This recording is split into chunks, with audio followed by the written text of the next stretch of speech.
நாமத்துக்கு மகிமை உண்டாவதாக. இந்த புதிய நாளிலும் தேவ சமூகத்திலே தேவன் நம்மை கொண்டு வந்திருக்கிற கர்த்தருக்கு ஸ்தோத்திரம். இந்த நாளிலே ரோமருக்கு எழுதின நிருபம் 11ஆம் அதிகாரத்தினுடைய 16ஆம் வசனத்திலிருந்து 32ஆம் வசனம் வரைக்கும் இந்த நாளிலே நாம் தியானிக்கலாம்.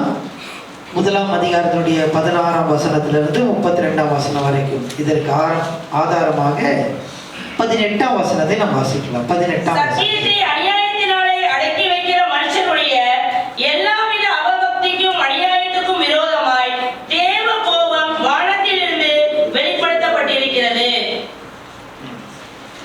17ஆம் வசனத்தை வாசிக்கலாம். விசுவாசத்தினாலே நீதிமான் பிழைப்பான் என்று எழுதியிருக்கிறபடி விசுவாசத்தினால் உண்டாகும் தேவ நீதி விசுவாசத்திற்கென்று அந்த சுவிசேஷத்தினால் வெளிப்படுத்தப்பட்டிருக்கிறது. இந்த வாசித்ததான இந்த 17ஆம் வசனத்திலே தேவநீதி தேவநீதி என்ற ஒரு வார்த்தையை நாம் பார்க்கிறோம். இந்த முழு ரோமர் புத்தகத்தினுடைய கருப்பொருள், கீவேர்டு, கருப்பொருள் என்னவென்றால் தேவநீதி. இந்த முழு ரோமர் புத்தகத்தினுடைய கருப்பொருள் தேவநீதி. இந்த தேவநீதியை குறித்து இவர் எழுத ஆரம்பிக்கிறார். அப்படி ஆரம்பிக்கிறதான நேரத்தில் அவர் நீதியிலிருந்து ஆரம்பிக்காமல் அநீதியிலிருந்து அவர் தொடங்குகிறதை நாம் பார்க்கிறோம். ரோமர் புத்தகத்துக்கு பரிசுத்த பவுல் இந்த நிருபத்தை அவர் எழுதுகிறார். அதை குறித்து இந்த முதல் 15 வசனங்களிலே நாம் சில காரியங்களை கடந்த 2 நாட்களாக நாம் பார்த்தோம். இந்த நாளில் அவர் கருப்பொருளுக்கு வருகிறார். இந்த கருப்பொருளை அவர் சொல்லும்போது அந்த கருப்பொருளில் இருந்து அவர் ஆரம்பிக்காமல் அதனுடைய எதிர் திசையிலிருந்து அவர் அதை ஆரம்பிக்கிறதை நாம் பார்க்கிறோம்.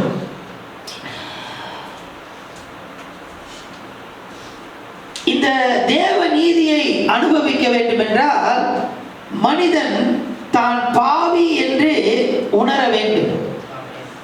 தான் பாவி என்று உணர்கிற வரைக்கும் தேவ நீதியை எந்த மனுஷனும் அனுபவிக்க முடியாது.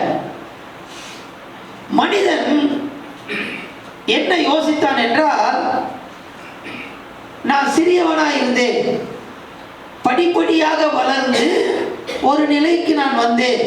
இதுதான் பொதுவாக மனிதனுடைய ஒரு யோசனை.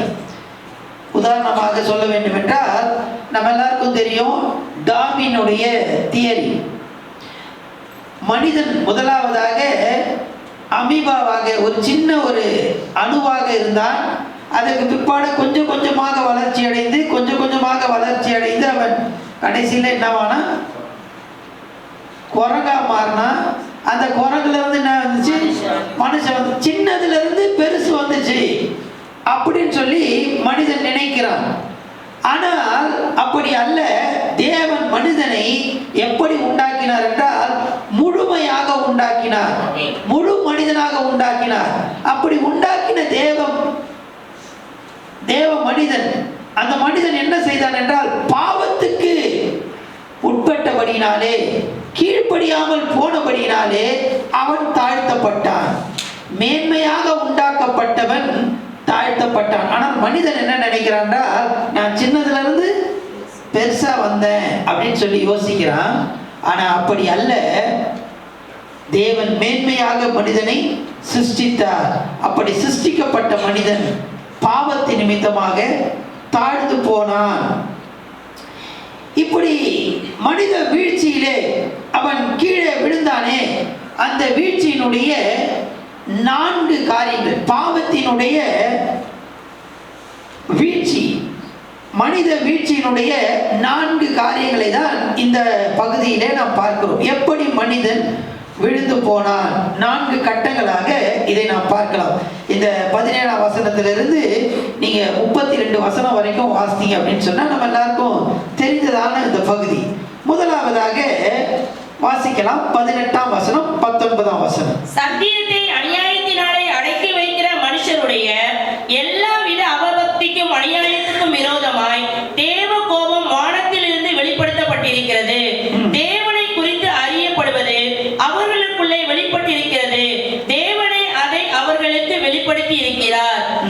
அடுத்த வசனம் வாசித்தலாம். 20ஆம் வசனம்.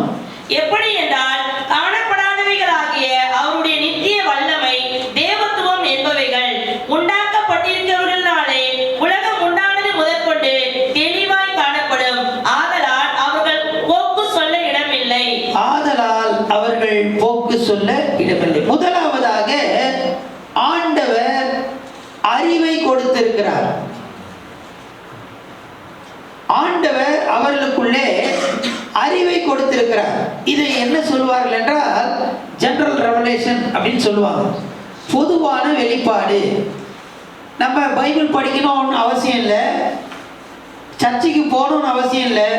பொதுவாகவே ஒரு மனிதன் இந்த உலகத்தில் பிறப்பான் என்றால் அவனுக்கு எது நல்லது எது கெட்டது அப்படின்றது அவனுக்கு தெரியும்.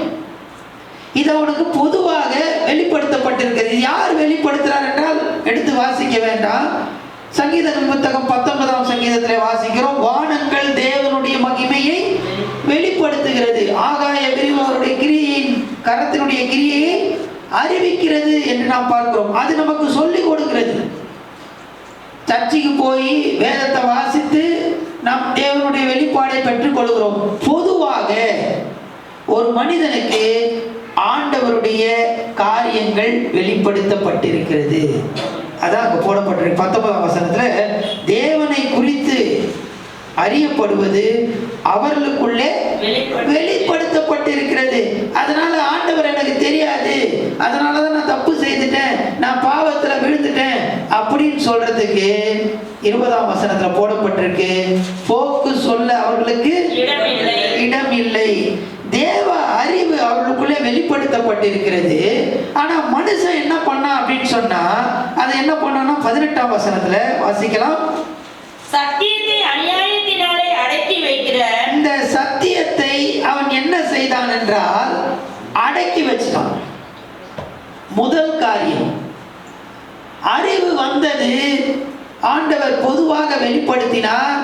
அந்த நாட்கள்ல மனிதன் உண்டான நாட்கள்ல பைபிள் இல்ல, சர்ச்சு இல்ல, ஆனா தேவனை குறித்தவன் அறிந்திருந்தான்.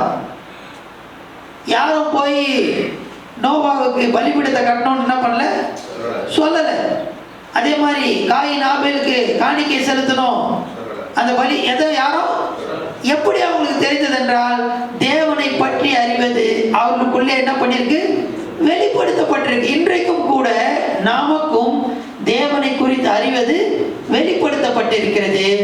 ஆனா அந்த வெளிப்படுத்தப்பட்டிருக்கிறத நம்ம என்ன செய்யறோம் அப்படின்னா அடக்கி வச்சிருக்கோம். இந்த அடக்கி வைத்தல் என்பது தேவ சத்தியத்தை அறிந்தும் அதை தன்னுடைய வாழ்விலே கிரியை செய்ய அனுமதிக்காமல் இருப்பது. இந்த அடக்கி வைத்தல் என்பதான அந்த வார்த்தைக்கு அர்த்தம் என்னன்னா, அது என்னுடைய வாழ்க்கையிலே கிரியை செய்வதற்கு நான் இடம் கொடுக்காமல் இருப்பது. அதான் அடக்கி வைக்கிறது. தேவனுடைய அறிவு எனக்குள்ளே வெளிப்படுத்தப்பட்டிருக்கிறது, ஆனா அதை நான் என்ன பண்றேன் அப்படின்னா அந்த சத்தியத்தை அறிந்து அந்த சத்தியத்தை என்னோட வாழ்க்கையில கிரியை செய்ய விடாமல் நான் அதை முடக்கி வைப்பது, அடக்கி, அது கிரியை செய்ய கூடாமல் இடம் கொடுக்காமல் இருக்கிற பார்த்தீங்களா, அதுதான் அடக்கி வைத்தது. இதனால என்ன நடக்குது அப்படின்னு சொன்னா, சத்திய ஆண்டவர் பேசுறாரு, அதை நான் அடக்கி வச்சுட்டு என் மனம் போல வசதியாக சத்தியத்தை மாற்றுவது. ஆண்டவர் பேசுறாரு, அதை நான் என்ன பண்றேன், எனக்கு ஏற்ற வண்ணமாக சத்தியத்தை நிராகரிப்பது, சத்தியத்தை பொய்யாக மாற்றுவது, சத்தியத்தை கைவிட்டு மிருகத்தை போல ஜீவிப்பது. இதுதான் முதல் படி. ஆண்டவர் வெளிப்படுத்துகிறார் மனிதனுடைய வீழ்ச்சி, தேவ நீதியை அனுபவிக்க முடியாமல். 18ஆம் வசனத்தில் நாம் வாசித்தோம், சத்தியத்தை அநியாயத்தினாலே அடக்கி வைக்கிற மனுஷனுடைய எல்லாவித அவபக்திக்கும் அநியாயத்துக்கும் விரோதமாய் தேவ கோபம் வானத்திலிருந்து வெளிப்படுத்தப்பட்டிருக்கிறது. அவபக்தி, அநியாயம், தேவ நீதிக்கு எதிராக அவபக்தி அநியாயத்தினுடைய துவக்கம் என்னவென்றால், ஆண்டவர் வெளிப்படுத்துகிறார், அதை நான் அடக்கி வைக்கிறேன். இன்னொரு வார்த்தையில சொல்றோம் அப்படின்னு சொன்னா, ஆண்டவர் செயல்படுவதற்கு நான் இடம் கொடுக்காமல் இருப்பது, அடக்கி வைப்பது. இரண்டாவதாக வாசிக்கலாம், 21ஆம் வசனத்திலிருந்து வாசிக்கலாம். 21, 22, 23. அவர்கள் தேவனை அறிந்தும் அவரை தேவன் என்று மகிமைப்படுத்தாமலும் ஸ்தோத்தரியாமலும் இருந்து தங்கள் சிந்தனைகளினாலே வீணரானார்கள். உணர்வில்லாத அவர்களுடைய இருதயம் இருளடைந்தது. அவர்கள் தங்களை ஞானிகள் என்று சொல்லியும் பைத்தியக்காரராகி அழிவில்லாத தேவனுடைய மகிமையை அழிவுள்ள மனுஷர்கள், பறவைகள், மிருகங்கள், ஊரும் பிராணிகள் ஆகிய இவைகளுடைய ரூபங்களுக்கு ஒப்பாக மாற்றினார்கள். இரண்டாவதாக அறியாமை. முதலாவதாக அறிவு. ஆண்டவர் அறிவை கொடுத்தார், இவர்கள் அதை அடக்கி வைத்தார்கள். இரண்டாவதாக அறியாமை. இவர்கள் ஸ்தோத்தரிப்பதற்கு பதிலாக அவர்கள் 21ஆம் வசனத்துல வாசினா, அவர்கள் தேவனை அறிந்தும், தேவனை அறிந்தும், தேவனை அறிஞ்சிட்டாங்க. ஆண்டவர் பேசுறாருன்னு அவங்களுக்கு தெரியுது. இப்ப என்ன பண்ணல அப்படின்னு சொன்னா, அவங்க நன்றி செலுத்துவதற்கு பதிலாக, ஆண்டவருக்கு மகிமை செலுத்துவதற்கு பதிலாக அதை என்ன செய்தார்கள் என்றால் மறுதலித்தார்கள். அடக்கி வைப்பது ஓகே, இப்ப என்ன பண்றா, மறுதலிக்கிறாங்க, எதிராக செயல்படுகிறார்கள். ஸ்தோத்தரியாமல் தங்கள் சிந்தனையினாலே அவர்கள் என்ன ஆயிட்டார்கள், வீணரானார்கள். அவர்களுடைய உள்ளம் இருள் அடைந்தது, உள்ளம் இருள் அடைந்தது. அதனால என்ன நடந்துச்சு அப்படின்னு சொன்னா, தேவன் அவர்களை கைவிட்டு விட்டார். தேவன் அவர்களை கைவிட்டார். அடுத்து நம்ம என்ன செய்யறோம் அப்படின்னு சொன்னா, அங்க நம்ம வாசித்ததான அந்த 23ஆம் வசனத்துல இப்போ இவன் வந்து என்ன பண்ணா, கடவுளை உண்டாக்கலாம். வாசிக்கலாம், 23 வாசிக்கலாம். அழிவில்லாத தேவனுடைய மகிமையை அழிவுள்ள மனுஷர்கள், பறவைகள், மிருகங்கள், ஊரும் பிராணிகள் ஆகிய இவைகளுடைய ரூபங்களுக்கு ஒப்பாக மாற்றினார்கள். இவன் என்ன, மனிதன் என்ன செய்தான் என்றால், ஆண்டவரை அவன் அறிந்து விட்டான். ஆனா உண்மையான தேவனுக்கு மகிமை செலுத்தாமல் அவளை ஸ்தோத்தரியாமல் இருக்கிறான். இப்படி ஸ்தோத்தரியாமல் ஆண்டவருக்கு மகிமை செலுத்தாமல் இருக்கிறதுனால அவனுடைய உள்ளம் இருள் அடைந்தது. அவனுடைய சிந்தனையினாலே வீணராகி விட்டார்கள். இப்போ அவன் கடவுளுக்கு ஆராதனை செலுத்தணும், அவனை ஸ்தோத்திரம் பண்ணணும். அப்ப என்ன பண்றான்னா, அவனே ஒரு கடவுளை உருவாக்கிட்டான். அந்த கடவுளை எப்படி உண்டாக்குறான்னா, 23ல சொல்லுது, பறவைகள், மிருகங்கள், ஊரும் பிராணிகள் எல்லாவற்றுக்கும் என்ன பண்ணிட்டா, அது மாதிரி ஒரு ரூபத்தை கொடுத்து அதை வணங்க ஆரம்பிச்சுட்டான். தரம் தாழ்ந்தவனாக மாறிவிட்டான். ஆண்டவர் அவனை மகிமையா வச்சாரு. அவன் என்ன பண்ணான்னா, தேவனை அறிந்தும் அந்த தேவனை ஸ்தோத்தரியாமல் தேவனை மகிமைப்படுத்தாததுனால ஆண்டவரை குறித்ததான அந்த அறிவு அவனுக்கு போய்விட்டது. எதை ஆராதிக்கணும், எதை ஆராதிக்க கூடாதுன்னு அவனுக்கு தெரியாம அவன் போய் சொரூபங்களை ஆராதிக்க ஆரம்பித்தான். அதனால் அவனுடைய சிந்தை இருள் அடைந்து விட்டது. மூன்றாவதாக 24ஆம் வசனத்திலிருந்து வாசிக்கலாம். இது நிமித்தம் அவர்கள் தங்கள் இருதயத்தில் உள்ள இச்சைகளினாலே ஒருவரோடொருவர் தங்கள் சரீரங்களை அவமானப்படுத்தத்தக்கதாக தேவன் அவர்களை அசுத்தத்திற்கு ஒப்புக் கொடுத்தார். தேவனுடைய சத்தியத்தை அவர்கள் பொய்யாக மாற்றி சிருஷ்டிகரை தொழுது சேவியாமல் சிருஷ்டியை தொழுது சேவித்தார்கள். அவரே என்றென்றைக்கும் ஸ்தோத்திரிக்கப்பட்டவர். ஆமென். இது நிமித்தம் தேவன் அவர்களை இழிவான இச்சை ரோகங்களுக்கு ஒப்புக் கொடுத்தார். அந்தபடியே அவர்களுடைய பெண்கள் அனுபவத்தை சுபாவத்துக்கு விரோதமான அனுபவமாக மாற்றினார்கள். அப்படியே ஆண்களும் பெண்களை சுபாவப்படி அனுபவியாமல் ஒருவர் மேல் ஒருவர் விரகதாபத்தினாலே பொங்கி ஆணோடு ஆண் அவலட்சமானதை நடப்பித்து தங்கள் தப்பிதத்திற்கு தகுதியான பலனை தங்களுக்குள் அடைந்தார்கள். முதலாவதாக ஆண்டவரை குறித்த அறிவு அவர்களுக்கு இருந்தது. ஆனால் அதை என்ன பண்ணாங்க? அடக்கி வைத்தார்கள். இரண்டாவது அறியாமை. அவர்கள் எதனால் அந்த அறியாமை வந்ததென்றால் அவர்கள் ஸ்தோத்தரிக்கவில்லை, ஆண்டவரை மகிமைப்படுத்தல. அதனால ஆண்டவரை தேடி அவனே ஒரு காரியத்தை உருவாக்கி கொண்டான். அவருடைய இருதயம் இருளடைந்து விட்டது. அறியாமை. எதை ஸ்தோத்தரிக்கணும், எதை மகிமைப்படுத்தணும் தெரியாம தரம் தாழ்ந்தவனாக மாறி போனான். மூன்றாவதாக சிற்றின்பம். சிற்றின்பம். இந்த சிற்றின்பம் என்ன அப்படின்னு சொன்னா இச்சைகளை அனுபவித்தல், ஆசைகளை.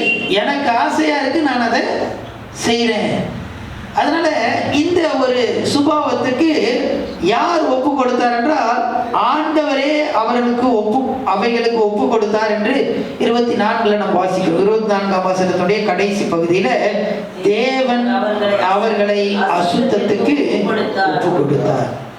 தேவனே இந்த சிற்றின்பத்துக்கு என்ன பண்ணாரு? இந்த இச்சைகளுக்கு ஒப்பு கொடுத்து விட்டார். இதனால நடந்த சம்பவம் என்னவென்றால் இது ஆண்கள் மாத்திரம் செய்யவில்லை, பெண்களும் என்ன பண்ணாங்க? இதை செய்தார்கள் என்று பார்க்கிறோம் 27ஆம் வசனத்துல. இது அந்த நாட்களிலே ரோமாபுரி பட்டணத்திலே இப்படிப்பட்டதான பாவங்கள், இப்படிப்பட்டதான காரியங்கள் அந்த பகுதியில் அதிகமாக காணப்பட்டது. இன்றைய நாட்கள்ல நம்ம ஊர்ல சில இடங்கள்ல சில கொஞ்சம் காணப்படுது. ஆனா அந்த நாட்கள்ல பவுல் ஏன் இதை இந்த சம்பவங்களை அவர் எழுதுகிறார் என்றால் அந்த பகுதியிலே இப்படிப்பட்டதான காரியங்கள் அதிகமாக காணப்பட்டு கொண்டிருந்தது. இதனால என்ன நடந்தது? நீங்க சிற்றின்பத்தை நீங்க இச்சைகளை அனுபவிக்க வேண்டும் என்று இப்படியாக நீங்க செய்து கொண்டிருக்கிறீங்களே அப்படின்னு சொல்லிட்டு 18ஆம் வசனத்துல இதனால என்ன நடக்குது அப்படின்னு சொன்னா தேவ கோபம் வானத்திலிருந்து வெளிப்படுத்தப்பட்டது. தேவ கோபம் ஏற்கனவே இதை நம்ம பார்த்திருக்கிறோம். எங்க அப்படின்னு சொன்னா சோதோம் குமாரா பட்டணத்துல தேவ கோபம் வானத்திலிருந்து வெளிப்படுத்தப்பட்டது. ஏனென்றால் அந்த இச்சைகளை அனுபவிக்கும்படியாக அவர்கள் இருந்தார்கள். தேவ நீதிக்கு எதிராக அநீதி அடக்கி வைத்தார்கள், ஆராதியாமல் போனார்கள். இப்பொழுது அவர்கள் இச்சைகளை அனுபவிக்க வேண்டும் என்று அவர்கள் முனைப்போடு இருக்கிறார்கள். இதனால மனம் போன போக்கு எனக்கு பிடிச்சிருக்கு, அதனால நான் என்ன பண்றேன்? செய்றேன். இதுதான் எனக்கு வேணும் அப்படின்னு சொல்லி இருந்ததுனால தேவ கோபம் வானத்திலிருந்து வெளிப்படுத்தப்பட்டது என்று நாம் பார்க்கிறோம். நான்காவதாக 28 இருந்து 32 வசனங்கள். ஆனா 28 வசனங்கள் 28 மட்டும் வாசிங்கள. தேவனை அறியும் அறிவை பற்றி கொண்டிருக்க அவர்களுக்கு மனதில்லால் இருந்தபடியால் தகாதவைகளை செய்யும்படி தேவன் அவர்களை கேடான சிந்தைக்கு ஒப்பு கொடுத்தார். கேடான சிந்தைகளுக்கு ஒப்பு கொடுத்தார். கேடான சிந்தைகளுக்கு. இங்க இந்த 28ல இருந்து 32 வரைக்கும் பார்த்தோம்னு சொன்னா இவங்க செய்யறதான காரியத்துக்கு மனஸ்தாபப்படவில்லை. இங்க நீங்க வீட்டுல போய் வாசித்து பாருங்க 32 வரைக்கும். அதுல பாவங்கள் சொல்லப்பட்டிருக்கிறது. 24 பாவங்கள் சொல்லப்பட்டிருக்கிறது. 24 பாவங்கள். இவர்கள் இந்த பாவத்தை எல்லாம் செய்யறதுக்கு எதற்கு விரோதமாய் செய்கிறார்கள் என்றால் ஒரு ஒளி வெள்ளத்துக்கு விரோதமாக, ஒளிக்கு எதிராக இவர்கள் செய்கிற எல்லாமே பார்த்தீங்கன்னு சொன்னா ஒளிக்கு எதிராக இருக்கிறதான காரியங்களாய் காணப்படுகிறது. அநீதிக்கு எதிராக அவர்கள் செய்கிறதான காரியம். தேவ ஜனமே, தேவ நீதி நமக்கு தேவை. இந்த தேவ நீதிக்கு எதிராக நீங்க செயல்பட்டு கொண்டிருக்கிறீர்கள் அப்படின்னு சொல்லி பரிசுத்த பவுல் ரோமாபுரிக்கு தன்னுடைய கருத்தை அவர் முதலாவதாக சொல்லுகிறார். நான் இந்த நிருபத்தை எழுதுகிறேன். இதில் நான் சொல்ல வர மிக முக்கியமான காரியம் என்னன்னா தேவ நீதி. இந்த தேவ நீதிக்கு எதிராக நீங்கள் செயல்படுகிறீர்கள். முதலாவதாக ஆண்டவர் உங்களுக்கு அறிவை கொடுத்திருக்கிறார், நீங்கள் அதை அடக்கி வைக்கிறீர்கள். நீங்கள் அறியாமையிலே இருக்கிறதுனாலே தேவனை மறுதலிக்கிறீர்கள், சிற்றின்பத்தை அனுபவிக்கிறீர்கள். மனஸ்தாபம் இல்லாததினாலே தேவ நீதிக்கு விரோதமாக எதிர்த்து நின்று அந்த ஒளிக்கு எதிராக இருளான காரியத்தை நீங்கள் செய்து கொண்டிருக்கிறீர்கள் என்று அவர் சொல்லிவிட்டு அவர் தன்னுடைய அனுதாபத்தை அவர் சொல்லுகிறார். இப்படிப்பட்டதான சூழ்நிலையிலே நான் என்ன செய்ய வேண்டும் என்றால் சுவிசேஷம் அறிவிக்க வேண்டியது அவசியம். இன்றைக்கும் மக்கள் இப்படிதான் இருக்கிறார்கள். நீதிக்கு எதிராக அநீதியாய் செயல்படுகிறார்கள், அடக்கி வைக்கிறார்கள், மறுதலிக்கிறார்கள், சிற்றின்பத்தை அனுபவிக்க வேண்டும் என்று இருக்கிறார்கள். மனஸ்தாபமே இல்லாம அவங்க செய்யற காரியத்தை குறித்து அவங்களுக்கு எந்த விதமான மனஸ்தாபமும் இல்லை. 31ஆம் வசனத்தை வாசிக்கலாம். 31ஆம் உணர்வில்லாதவர்களுமாய் உடன்படிக்கைகளை மீறுகிறவர்களுமாய். உணர்வில்லாதவர்கள், உணர்வே இல்லை, அதுக்கு மனஸ்தாபப்படுறதுக்கான உணர்வே இல்லை. உடன்படிக்கையை மீறுகிறவர்கள். தேவ ஜனமே, இன்றைக்கு ஆண்டவருக்கும் எனக்கும் இருக்கிறதான ஒரு உறவு எப்படிப்பட்ட உறவு என்றால் அது உடன்படிக்கையின் உறவு. ஹல்லேலூயா. இந்த உடன்படிக்கையை அவங்க மீறுறாங்க. காரணம் என்னன்னா என்ன இல்லை? மனசாட்சி இல்லை, மனசாட்சியே இல்லை. அப்படிப்பட்ட நிலையில இருக்கிறதான இந்த 4 நிலை, 4 படிகளை அவர் சொல்லுகிறார். அநீதியினுடைய 4 படிகள். இதிலிருந்து நீ திரும்பி வந்தாதான் தேவ நீதியை நீ அனுபவிக்க முடியும். அப்படி அவர் சொல்லிவிட்டு இப்படிப்பட்ட இடத்திற்கு சுவிசேஷம் அறிவிப்பது என்னுடைய பாரமாயிருக்கிறது. பவுலினுடைய பாரம் எப்படியாவது அநீதிக்கு விரோதமாக இருக்கிறவர்களுக்கு சுவிசேஷத்தை அறிவிக்க வேண்டும் என்று. இன்றைக்கு நம்ம எல்லாரும் அந்த டிவோஷனில் வந்திருக்கிறோம். காலையில் இப்படிப்பட்ட பாவத்தை குறித்து நாங்கள் எங்கே படிக்கணும், இதை வாசிக்கிறதுக்கே கொஞ்சம் கஷ்டமாக இருக்குது. இதெல்லாம் காலங்களில் நாங்கள் பேசணுமா, படிக்கணுமா அப்படின்னு சொல்லி நீங்கள் யோசிக்கலாம். இப்படிப்பட்டவர்களை குறித்து, இப்படிப்பட்டவர்களை தேவ நீதிக்கு நேராக நடத்த தேவன் நமக்கு ஒரு சுவிசேஷ பாரத்தை கட்டளையிடுவாராக. பவுல் சொல்லுகிறார், எனக்கு ஒரு பாரம் உண்டு. என்ன பாரம்? 9ஆம் அதிகாரத்தில் எடுத்து வாசிக்க வேணாம், அதெல்லாம் பின்னாடி நம்ம பார்க்கலாம். எனக்கு ஒரு பாரம் இருக்கிறது. இப்படிப்பட்டவர்களை, அநீதிக்கு நேராக சென்று கொண்டிருக்கிறதான மக்களை தேவ நீதிக்கு நேராக திருப்ப வேண்டிய ஒரு பாரமும் ஒரு பொறுப்பும் எனக்கு உண்டு. எனவே இதை நான் எழுதுகிறேன் என்று அவர் எழுதுகிறதை பார்க்கிறோம். ஹல்லேலூயா. இன்றைக்கு இந்த டிவோஷனுக்கு வந்திருக்கிறோம். நமக்கு என்ன பாரம் இருக்கு? இன்னைக்கு உலகத்தை நம்ம பார்த்தோம்னு சொன்னால் அநீதிக்கு நேராக போய் கொண்டு இருக்கிறது. இந்த அநீதிக்கு நேராக போய் கொண்டு இருக்கிறதான மக்களை தேவன் பக்கமாக, தேவ நீதிக்கு நேராக திருப்ப வேண்டிய பொறுப்பு நம்மளிடத்திலே உண்டு. அதை குறித்து நமக்கு என்ன திட்டத்தை நாம் வைத்திருக்கிறோம்? கண்களை மூடி கர்த்தரை நோக்கி நாம் பார்க்கலாம்.